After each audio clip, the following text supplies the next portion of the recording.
विद्यार्थी पहली बार क्लास ले रहे हैं, चैनल को सब्सक्राइब जरूर कर लें, क्योंकि ऐसे ही प्रश्न चैनल पर डेली कराए जा रहे हैं, तो आप अपनी तैयारी के लिए चैनल से जुड़ सकते हैं। तो चलिए क्लास को शुरू करते हैं और देखते हैं आज का पहला प्रश्न। तो देखिए पहला प्रश्न है, हिंदी किस भाषा परिवार की भाषा है? ऑप्शन ए भारोपीय, बी द्रविड़, सी ऑस्ट्रिक या ऑप्शन डी चीनी तिब्बती। तो राइट आंसर क्या होगा कि हिंदी किस भाषा परिवार की भाषा है? तो याद रखिएगा ऑप्शन ए राइट आंसर हो जाएगा, हिंदी भारोपीय परिवार की भाषा है। ऑप्शन ए राइट आंसर होगा। अगला प्रश्न है, हिंदी भाषा किस लिपि में लिखी जाती है? Option A Gurmukhi, B Brahmi, C Devanagari या ऑप्शन डी सौराष्ट्री। तो राइट आंसर क्या होना चाहिए? हिंदी भाषा किस लिपि में लिखी जाती है और ये प्रश्न पूछा जाता है। तो राइट आंसर आपको याद रखना है कि हिंदी भाषा देवनागरी लिपि में लिखी जाती है। ऑप्शन सी राइट आंसर हो जाएगा, याद रखिएगा।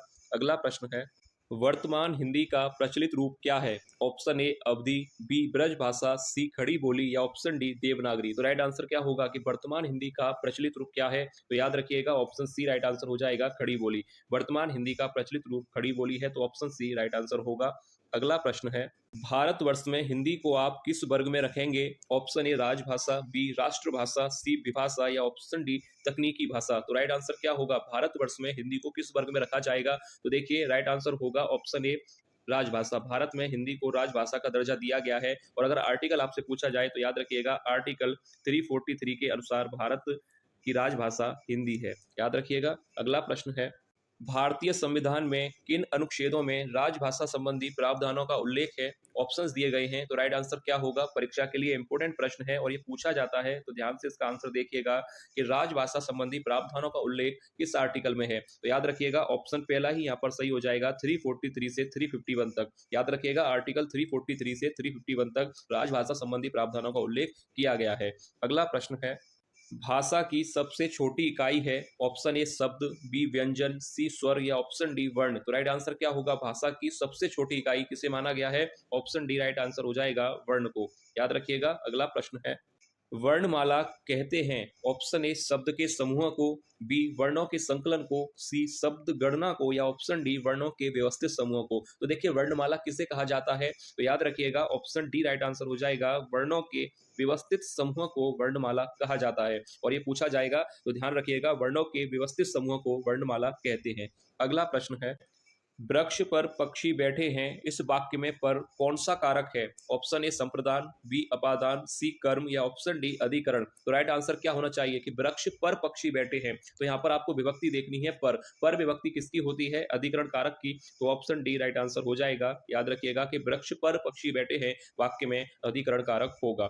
अगला प्रश्न है, निम्न में से कंठ्य ध्वनियां कौन सी हैं? ऑप्शंस दिए गए हैं, तो राइट आंसर क्या होगा? कंठ्य ध्वनियां आपसे पूछा गया है, तो याद रखिएगा ऑप्शन पहला ही यहाँ पर सही हो जाएगा, क कौमा ख। कंठ्य वर्ण है यानी कंठ से उच्चारित होने वाले वर्ण है, याद रखिएगा। और इसके अतिरिक्त यहाँ पर जो कंठ से उच्चारित होने वाले वर्ण है वह भी याद रखिएगा, ग, घ और ड। याद रखिए ये वर्ण, ये क वर्ग के वर्ण कहलाते हैं जो कि कंठ से उच्चारित होते हैं। ये भी याद रखिए, ये प्रश्न पूछा जा सकता है। अगला प्रश्न है, स्थान के आधार पर बताइए कि मूर्धन्य व्यंजन कौन से हैं? ऑप्शंस दिए गए हैं, तो आपको बताना है कि मूर्धन्य वर्ण या व्यंजन कौन से हैं। तो याद रखिएगा राइट आंसर यहाँ पर हो जाएगा ऑप्शन सी।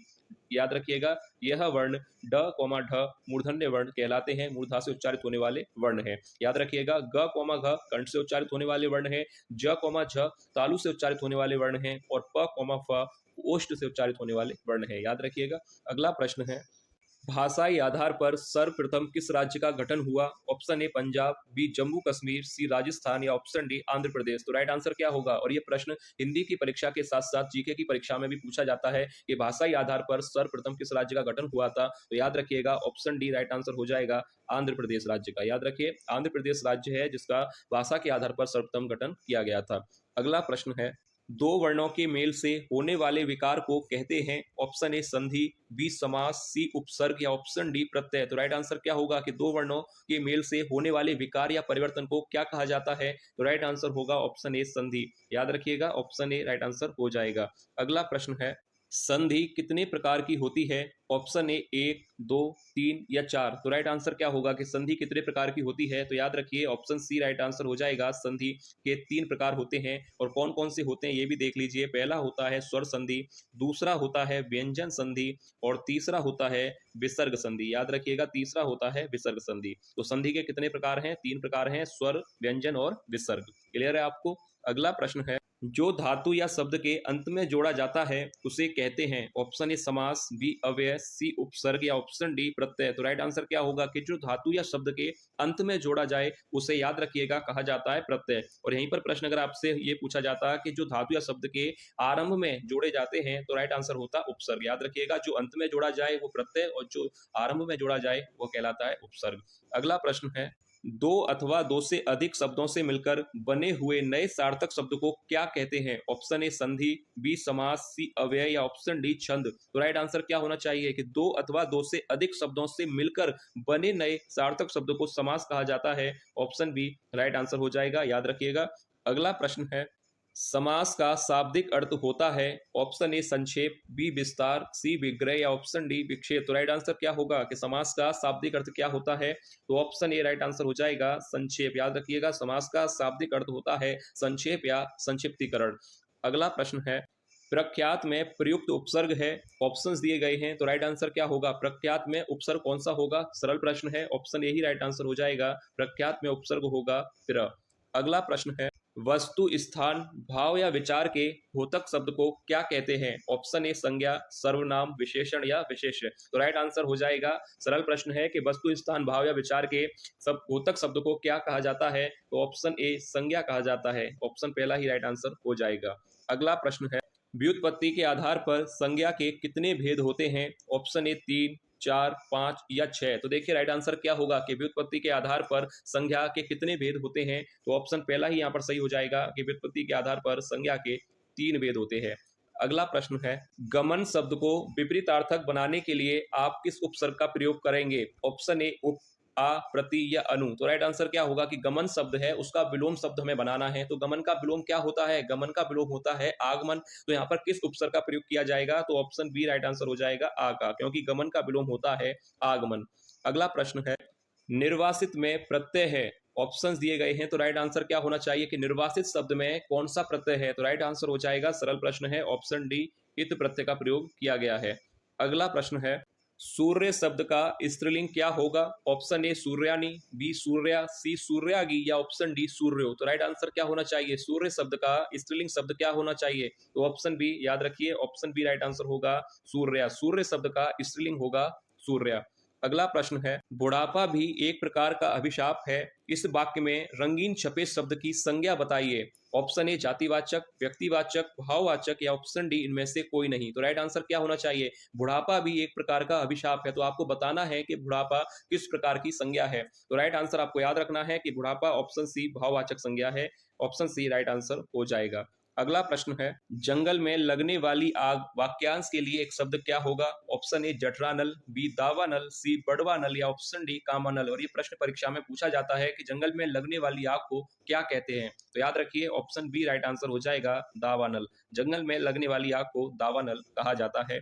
अगला प्रश्न है, वह स्त्री जिसकी कोई संतान ना हो के लिए एक शब्द क्या होगा। ऑप्शन ए कुल्टा, बी बांझ, सी अप्रसूता या ऑप्शन डी विधवा। तो क्या कहा जाएगा कि वह स्त्री जिसकी कोई संतान ना हो, वाक्यांश के लिए एक शब्द होता है। ऑप्शन बी उसे बांझ कहा जाता है। तो एक शब्द हो जाएगा, ऑप्शन बी राइट आंसर होगा। अगला प्रश्न है, तरनी तनुजा तट तमाल तरवर छाए में कौन सा अलंकार होगा। ऑप्शन ए अनुप्रास, बी यमक, सी उत्प्रेक्षा या ऑप्शन डी उपमा। तो राइट आंसर क्या होगा, तरनी तनुजा तट तमाल तरवर छाए में अलंकार होगा ऑप्शन ए अनुप्रास अलंकार। क्योंकि अनुप्रास अलंकार की क्या परिभाषा है कि जहां पर वर्ण की आवृत्ति बार बार हो वहां पर अनुप्रास अलंकार होता है। तो यहाँ पर त वर्ण की आवृत्ति बार बार हुई है, तो जहां पर एक ही वर्ण की आवृत्ति बार बार हो वहां पर अनुप्रास अलंकार होगा। अगला प्रश्न है, स्थायी भावों की कुल संख्या है। ऑप्शन ए 9, बी 10, सी 11 या ऑप्शन डी 12। तो राइट आंसर क्या होगा, स्थायी भावों की कुल संख्या क्या है। तो देखिए राइट आंसर हो जाएगा ऑप्शन, चौपाई के प्रत्येक चरण में मात्राएं होती हैं।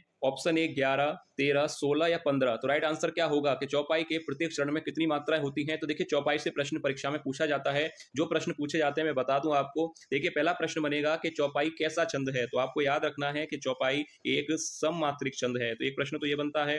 दूसरा प्रश्न आपसे पूछा जाता है कि इसके चरण में कितनी मात्राएं होती हैं। तो याद रखिएगा ऑप्शन सी राइट आंसर हो जाएगा, कितनी मात्राएं होती हैं 16। क्लियर है आपको। अगला प्रश्न है, शांत रस का स्थायी भाव क्या है? ऑप्शंस दिए गए हैं जुगुप्सा, क्रोध, शोक या ऑप्शन डी निर्वेद। तो राइट आंसर क्या होगा कि शांत रस का स्थायी भाव क्या है? तो ऑप्शन डी राइट आंसर हो जाएगा निर्वेद। याद रखिएगा, शांत रस का स्थायी भाव होता है निर्वेद। अगला प्रश्न है, आलोक का विलोम शब्द है। ऑप्शन ए अद्भुत, बी अज्ञात, सी अंधकार या ऑप्शन डी रात्रि। तो राइट आंसर क्या होगा? आलोक का विलोम शब्द क्या होगा? तो ऑप्शन यहाँ पर सही हो जाएगा सी अंधकार। आलोक का विलोम होगा अंधकार। अगला प्रश्न है, श्रृंगार रस का स्थायी भाव क्या है? ऑप्शन ए उत्साह, बी शोक, सी हास या ऑप्शन डी रति। तो राइट आंसर क्या होगा कि श्रृंगार रस का स्थायी भाव क्या है? तो याद रखिए ऑप्शन डी यहाँ पर सही हो जाएगा। श्रृंगार रस का स्थायी भाव होता है रति। उत्साह किसका होता है, अगर ये भी पूछा जाए आपसे तो याद रखिए उत्साह होता है वीर रस का स्थायी भाव। शोक किस रस का स्थायी भाव होता है? तो याद रखिएगा शोक होता है करुण रस का। करुण रस का स्थायी भाव होता है शोक। अगर हास्य रस पूछा जाए तो इसका होता है, यह हास्य किसका स्थायी भाव होता है? यह होता है हास्य रस का। ठीक है, और रति मैंने आपको बता दिया, रति होता है श्रृंगार रस का स्थायी भाव। ठीक है, तो यह था आज की क्लास का अंतिम प्रश्न।